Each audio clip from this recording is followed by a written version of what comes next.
Hello friends, welcome to our YouTube channel. तो आप भी वर्ग 3 चयन परीक्षा की तैयारी में लग चुके हैं। तो आपकी इसी प्रिपरेशन को आसान बनाने के लिए आज हम चयन परीक्षा के इंग्लिश सब्जेक्ट के सिलेबस में नाउन टॉपिक को डिस्कस करने वाले हैं। इसमें हम नाउन टॉपिक के कॉन्सेप्ट्स को वन बाय वन समझेंगे और कुछ क्वेश्चन की प्रैक्टिस भी करेंगे। तो जो स्टूडेंट डीएलएड सेकेंड ईयर में हैं और वो रिज़ल्ट का वेट कर रहे हैं, वो भी अपनी तैयारी को जारी रखें, ताकि अगर रिज़ल्ट जल्दी भी आ जाता है तो हम अपने एग्ज़ाम के लिए तैयार रहें। चैनल को सब्सक्राइब करें, वीडियो को लाइक करें एंड स्टार्ट करते हैं टॉपिक नाउन। हर वह चीज़ जिसे देखा जा सके या महसूस किया जा सके, चाहे वो किसी व्यक्ति हो, वस्तु हो, स्थान हो, कोई गुण हो, कार्य हो या अवस्था हो, उसका नाम संज्ञा कहलाती है। यानी ये सारे नाम नाउन कहलाते हैं। तो हम कह सकते हैं नाउन नेमिंग वर्ड्स होते हैं। एग्जाम्पल में देखें तो पुलिस को देखकर हम कहते हैं ये पुलिस है, तो ये एक नेम है, तो ये नाउन है। पायल किसी व्यक्ति का नाम है, चेन्नई किसी स्थान का नाम है। और हम बात करें हंगर की, तो ये एक अवस्था है, तो ये भी एक नाउन कहलाता है। ब्रेवरी ये किसी व्यक्ति का गुण होता है, तो हम ये भी नाउन कहलाता है। तो इस टाइप के ये सारे एग्जाम्पल नाउन के एग्जाम्पल हैं। आप समझ सकते हैं naming words is called noun. ये था नाउन का बेसिक मीनिंग। और कुछ नाउन ऐसे भी होते हैं जिनके लास्ट वर्ड को देखकर हम पहचान जाते हैं कि वो नाउन है। जैसे इन्फॉर्मेशन में लास्ट में TION जिन भी वर्ड्स में आता है तो वो एक नाउन के एग्जाम्पल हैं। MENT जिसमें आता है तो ये भी नाउन के एग्जाम्पल हैं। शिप जिसमें आता है, जैसे फ्रेंडशिप, पार्टनरशिप, ये जिन वर्ड्स के एंड में आता है वो नाउन के एग्जाम्पल हैं। इसी तरह एज, डम, इस तरह से बहुत से ऐसे एग्जाम्पल हैं जिन्हें से हम एक नाउन को पहचान सकते हैं। और अगर अब हम बात करें नाउन के यूज़ की, तो नाउन को हम सब्जेक्टिव फॉर्म में भी यूज़ कर सकते हैं और ऑब्जेक्टिव फॉर्म में। जैसे एक example, Ram ate an apple. तो यहाँ पर राम जो वर्ड है वो एक नाउन है और यहाँ पर सब्जेक्ट की तरह आया है ये।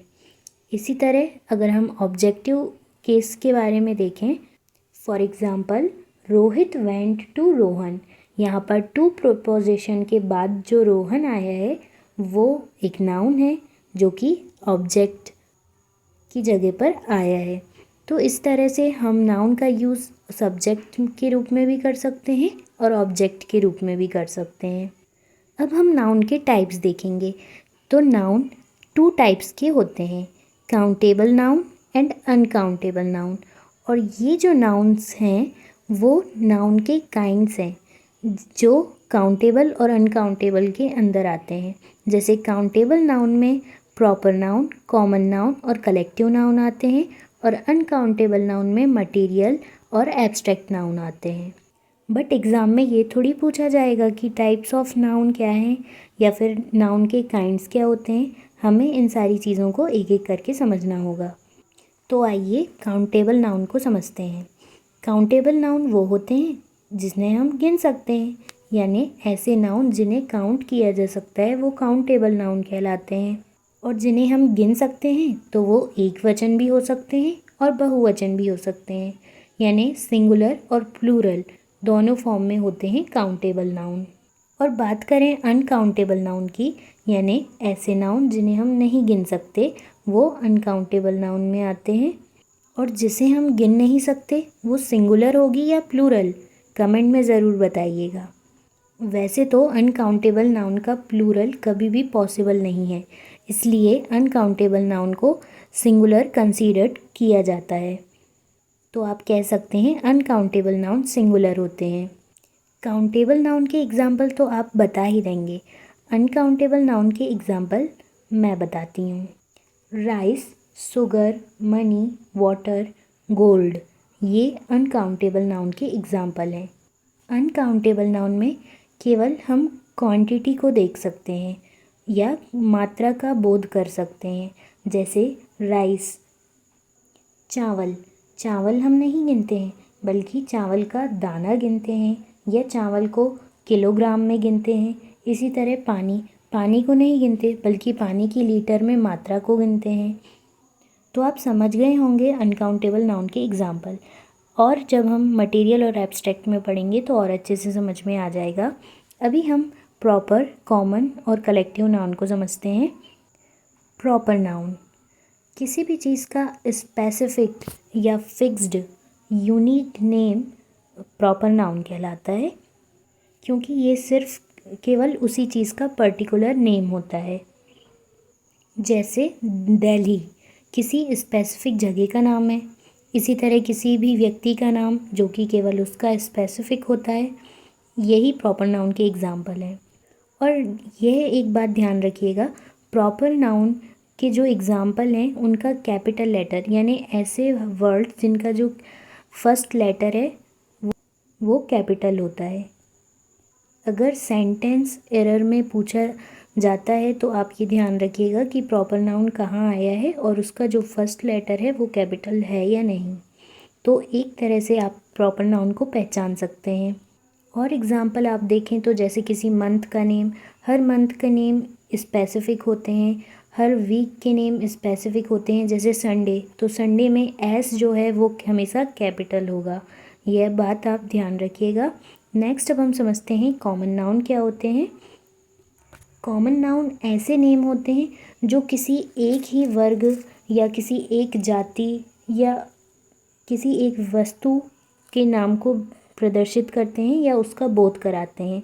जैसे स्टूडेंट्स, यानी सभी स्टूडेंट, डे, कंट्री, स्कूल, ये कॉमन नाउन के एग्जाम्पल हैं। क्योंकि स्कूल कोई भी स्कूल हो सकता है। कॉमन रूप से हम कहते हैं स्कूल जहाँ पर शिक्षा प्रदान की जाती है, यानी ऐसे नेम जो सभी के लिए समान है, किसी स्पेसिफिक जाति या वर्ग के लिए समान होते हैं, वो कॉमन नाउन कहलाते हैं। एग्जाम्पल के थ्रू आप समझ गए होंगे, student, day, country, school, friend, game etcetera. तो यहाँ पर कॉमन नाउन सिंगुलर भी हो सकते हैं और प्लूरल भी हो सकते हैं। और कॉमन नाउन के सामने हमेशा आर्टिकल या डिटर्मिनर का यूज़ होता है। जैसे आई बॉट बुक यस्टरडे, तो ये एक अधूरा सा सेंटेंस लग रहा है क्योंकि बुक एक कॉमन नाउन है, कोई भी बुक हो सकती है। तो बुक के सामने आपको कोई आर्टिकल का यूज़ करना होगा, जैसे I bought a book yesterday. अब हम समझते हैं कलेक्टिव नाउन को। ये ऐसे नेम होते हैं जो एक ही प्रकार के व्यक्तियों को, जानवरों को या वस्तुओं के समूह का बोध कराते हैं। जैसे बंच, टीम, गैंग, क्लास, ये कलेक्टिव नाउन के एग्जाम्पल हैं। जैसे अ क्लास ऑफ स्टूडेंट, स्टूडेंट्स के एक समूह को यहाँ पर क्लास कह रहे हैं, तो ये कलेक्टिव नाउन है। इसी तरह टीम, प्लेयर्स के समूह को हम टीम कह रहे हैं, तो ये एक कलेक्टिव नाउन है। तो आई होप कि ये तीनों आप समझ गए होंगे, और ये प्रॉपर, कॉमन और कलेक्टिव, ये तीनों काउंटेबल नाउन के अंदर आते हैं। अब हम देखते हैं अनकाउंटेबल नाउन के 2 पार्ट्स, मटेरियल और एब्स्ट्रैक्ट। मटेरियल नाउन से आप समझ सकते हैं कि ऐसे नाउन जिनसे किसी पदार्थ या द्रव का बोध हो और जिससे दूसरी वस्तुओं को बनाया जा सके। जैसे gold, silver, cloth, air, milk, इस तरह के बहुत से एग्जाम्पल हैं। आई होप कि आप एग्जाम्पल के थ्रू समझ गए होंगे। एंड नेक्स्ट अब हम देखते हैं एब्स्ट्रैक्ट नाउन। एब्स्ट्रैक्ट नाउन ऐसे नेम हैं जो किसी पर्सन के या किसी वस्तु के गुणों को या भावों को, अवस्थाओं को दर्शाते हैं। जैसे विजडम, एंगर, ब्यूटी, हैप्पीनेस, तो ये चीज़ें भावों में देखी जाती हैं कि अवस्था होती है। जैसे कन्फ्यूज़न, ये एक अवस्था का बोध करा रहे हैं। तो ये जो वर्ड हैं वो एब्स्ट्रैक्ट नाउन है। तो एग्जाम्पल के थ्रू आप समझ गए होंगे, wisdom, anger, beauty, happiness, confusion, ये एब्स्ट्रैक्ट नाउन के उदाहरण हैं। तो ये था जनरल आइडिया ये सारे नाउन्स का। अब एक जो इम्पॉर्टेंट बात है वो ध्यान रखिएगा, हमेशा सिंगुलर काउंटेबल नाउन के बाद सिंगुलर वर्ब का यूज़ होता है एंड प्लूरल काउंटेबल नाउन के बाद प्लूरल वर्ब का यूज़ होता है। एक एग्जांपल यहाँ पर हम लेते हैं, my uncle is arriving by train today. तो यहाँ पर माई अंकल जो कि सिंगुलर काउंटेबल नाउन है और इस जो उसके बाद लग रहा है वो एक सिंगुलर वर्ब है। तो इस तरह से सिंगुलर काउंटेबल नाउन के बाद सिंगुलर वर्ब का यूज़ होता है। और the students are not getting proper response, तो जो यहाँ पर स्टूडेंट्स हैं ये प्लूरल काउंटेबल नाउन है, तो इसके बाद प्लूरल वर्ब यानी आर का यूज़ हुआ है। तो आप समझ गए कि किस तरह सिंगुलर काउंटेबल नाउन के बाद सिंगुलर वर्ब और प्लूरल काउंटेबल नाउन के बाद प्लूरल वर्ब का यूज़ होता है। इसी तरह अनकाउंटेबल नाउन में आप ये ध्यान रखिएगा कि कभी भी इसमें एस ई एस या आई ई एस का यूज़ नहीं होता है और ना ही कभी अनकाउंटेबल नाउन के पहले किसी आर्टिकल का यूज़ होता है। जैसे ए एन का यूज़ आप नहीं कर सकते इसके सामने, वो केवल काउंटेबल नाउन के सामने आप कर सकते हैं। अनकाउंटेबल नाउन क्योंकि प्लूरल नहीं होते हैं तो आप इनके सामने किसी आर्टिकल का यूज़ नहीं करिएगा और ना ही इन वर्ड्स में S E S I A S का यूज़ रखिएगा। तो ये बातें थी जो आपको ध्यान रखनी है। अब नेक्स्ट जो टॉपिक है नाउन से रिलेटेड, नाउन नंबर, इसमें हम सिंगुलर नाउन और प्लूरल नाउन देखते हैं। सिंगुलर नाउन वो होते हैं जब एक ही व्यक्ति या वस्तु के बारे में बात चल रही होती है और सिंगुलर नाउन है तो इनके बाद कभी भी S E S I E S का यूज़ नहीं होता है। और प्लूरल नाउन जब एक से अधिक के बारे में कुछ बात चल रही हो तो वो प्लूरल नाउन, जैसे कार एक वचन है और कार्स यहाँ पर बहुवचन है तो इनके बाद S E S I E S का यूज़ किया जा सकता है। और आप यहाँ पर ये ध्यान रखिएगा कि किन वर्ड्स के बाद एस का यूज़ किया जाता है, किन वर्ड के बाद ई एस का यूज़ किया जाता है एंड किन शब्दों के बाद आई ई एस का यूज़ किया जाता है। जैसे जिन वर्ड्स की एंडिंग वाई से होती है और वाई के सामने कोई कॉन्सोनेंट होता है तो वाई को हटाकर यहाँ पर आई ई एस का यूज़ किया जाता है। इसी तरह एस और ई एस के रूल्स होते हैं, वो आप देख लीजिए, इजी हैं, ये आप जानते ही होंगे। कुछ जो एक्सेप्शन वर्ड्स होते हैं उनकी बात करें तो जैसे एफ़ के बाद वैसे तो वी ई एस लगाया जाता है, लेकिन बिलीव जो है उसके बाद बिलीव्स में सिर्फ एस लगाया जाता है। इसी तरह रूफ में रूफ्स लगा दिया जाता है, बल्कि अगर आप लीफ को देखें, लीफ वर्ड में जो एफ़ आता है उसका प्लूरल बनाने के लिए एफ़ को हटाकर यहाँ पर वी ई एस लगा दिया जाता है। लेकिन कुछ जो वर्ड्स हैं उन पे ऐसा नहीं होता है, जैसे रूफ्स एंड चीफ, स्कार्फ, इस तरह से ऐसे वर्ड्स हैं जिनको आपको ध्यान रखना है। इस तरह के थोड़े बेसिक कॉन्सेप्ट्स आप बना लीजिए।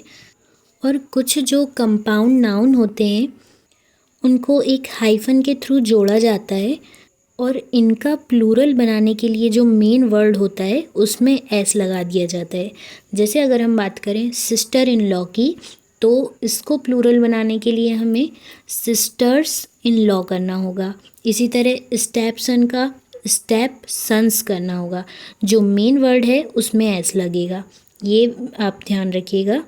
एंड कुछ जो वर्ड होते हैं जैसे चाइल्ड का चिल्ड्रन, पर्सन का पीपल, ऑक्स का ऑक्सन, कुछ प्लूरल्स ऐसे बनते हैं। एंड हैंडफुल का प्लूरल बनाने के लिए हैंडफुल्स लगाना होगा, लास्ट में एस लगेगा। इसी तरह स्पूनफुल्स, ना कि स्पून्सफुल, ये गलत हो जाएगा। आपको स्पूनफुल का प्लूरल बनाने के लिए स्पूनफुल्स करना होगा। तो ये कुछ की कॉन्सेप्ट थे जो कि आप ध्यान रखिएगा। नेक्स्ट अब हम बात करते हैं नाउन जेंडर की। तो बेसिकली जेंडर 4 टाइप्स के होते हैं, masculine gender, feminine gender, common gender and neuter gender.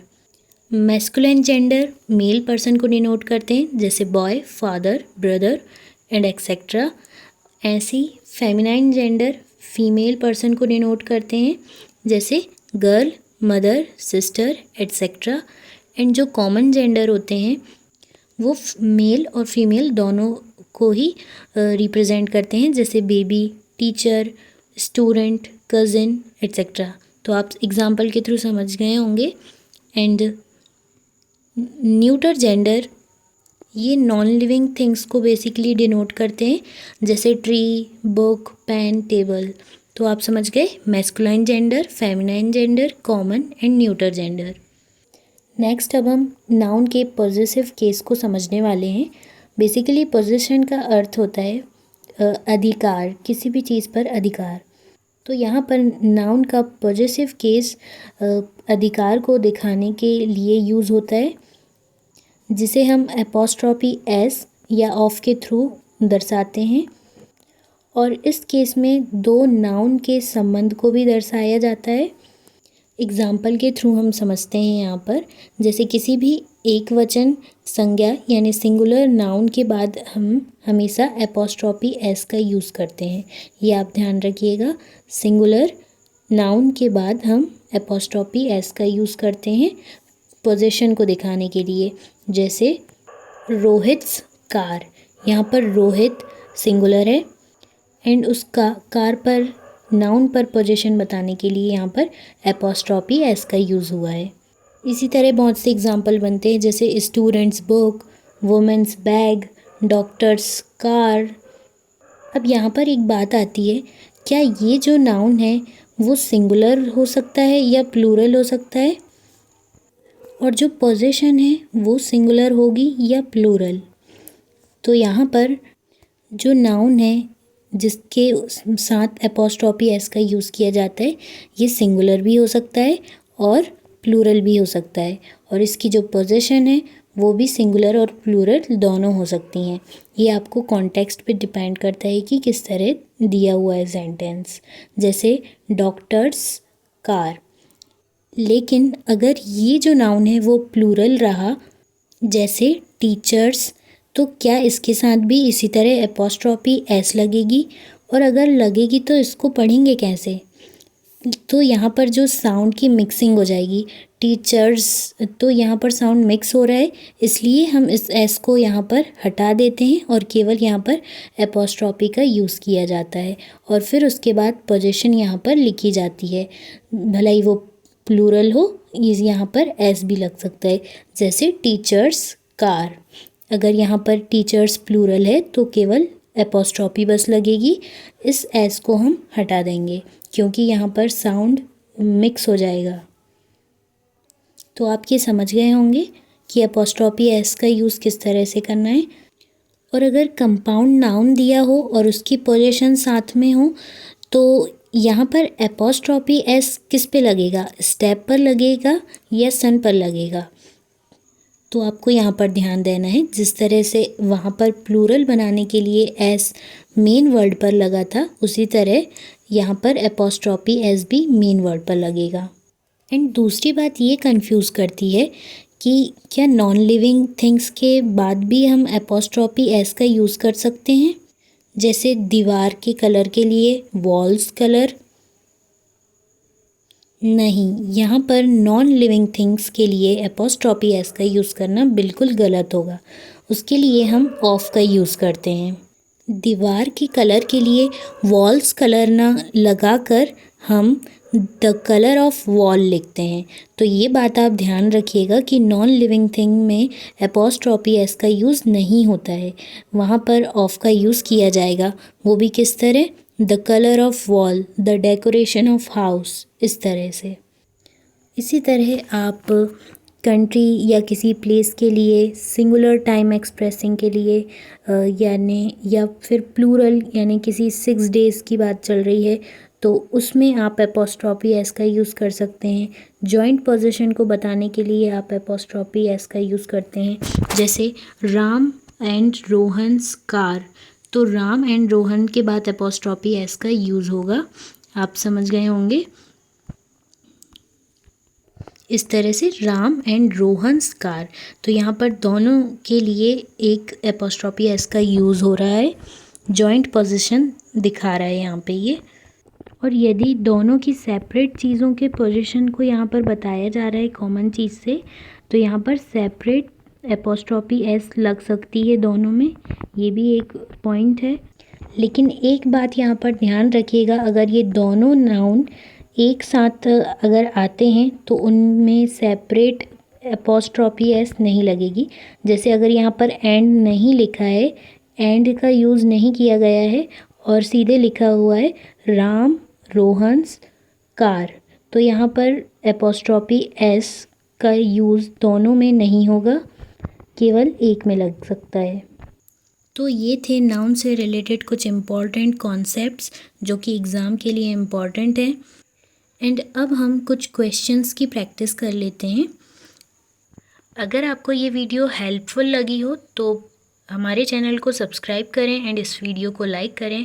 और अगर आपको कोई भी डाउट आता है तो आप कमेंट में ज़रूर शेयर कर सकते हैं एंड अपना फीडबैक कमेंट सेक्शन में ज़रूर दीजिएगा। तो स्टार्ट करते हैं क्वेश्चंस को डिस्कस करने की। आप कमेंट में इनका आंसर ज़रूर करिएगा। सो क्वेश्चन नंबर फर्स्ट है जिसमें आपको सेंटेंस के किसी एक पार्ट में एरर है, उसे चूज़ करना है। She wondered if her hairs was as messy as she suspected. तो आपको यहाँ पर बताना है कि पार्ट ए पे एरर है, बी पे एरर है, सी पे एरर है या फिर नो एरर है। तो अगर आप ध्यान से पढ़ें तो हमने ये पढ़ा था कि अनकाउंटेबल नाउन के साथ एस का यूज़ नहीं होता है। यहाँ पर हेयर एक अनकाउंटेबल नाउन है और उसमें एस का यूज़ किया गया है, तो ये पार्ट गलत है। तो यहाँ पर पार्ट बी करेक्ट आंसर होगा।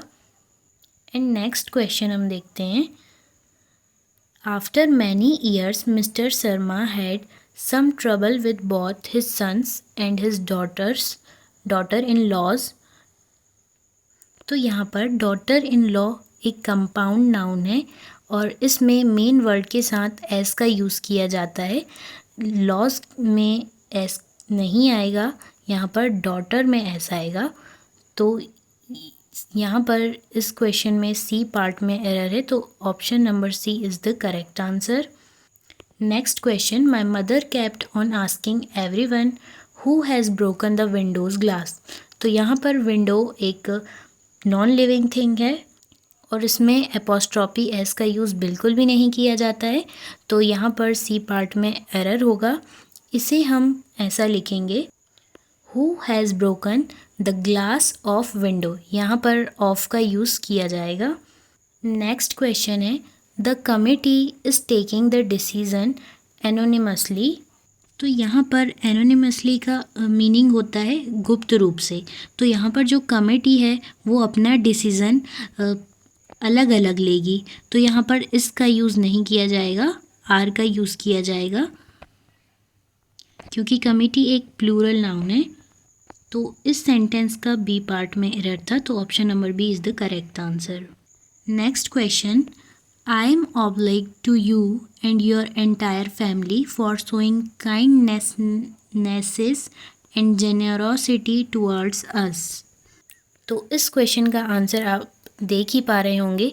यहाँ पर काइंडनेसेस में ई एस जो है वो एक्स्ट्रा ही लगा दिया है, केवल काइंडनेस बस आएगा, तो इसके सी पार्ट में एरर है, तो option number C is the correct answer. Next question अब हम देखते हैं जो कि स्पेलिंग एरर पे होंगे।